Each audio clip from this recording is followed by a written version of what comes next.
ষোলোশো শতাব্দীর শুরুটা ছিল ভারতীয় উপমহাদেশে এক নতুন যুগের সূচনা। 1526 সালে পানিপথের প্রথম যুদ্ধের ময়দানে মধ্য এশিয়ার বংশধর বাবর, হুমায়ুনের পিতা, পরাজিত করেন দিল্লির সুলতান ইব্রাহিম লোদিকে। এই বিজয়ের মধ্য দিয়েই শুরু হয় মুঘল সাম্রাজ্যের দাপট। বাবরের পর হুমায়ুন সাময়িকভাবে ক্ষমতা হারালেও তার পুত্র আকবর মহান সাম্রাজ্যকে নিয়ে যান শিখরে।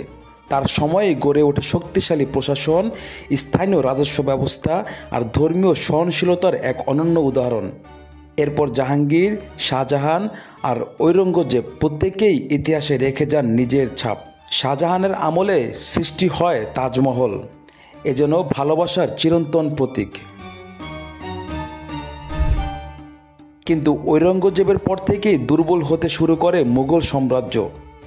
রাজদরবারে ষড়যন্ত্র, ইউরোপীয় শক্তির উত্থান আর মারাঠা ব্রিটিশ চাপ ধীরে ধীরে ভেঙে দেয় তাদের ভিত। অবশেষে 1857 সালের সিপাহী বিদ্রোহের পর শেষ সম্রাট বাহাদুর শাহ জাফরকে নির্বাসনে পাঠিয়ে দেয় ব্রিটিশরা।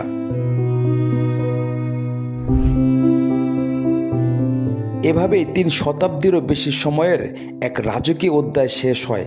কিন্তু মুঘলদের স্থাপত্য, সংস্কৃতি আর রুচিবোধ আজও ভারতের ইতিহাসে বেঁচে আছে।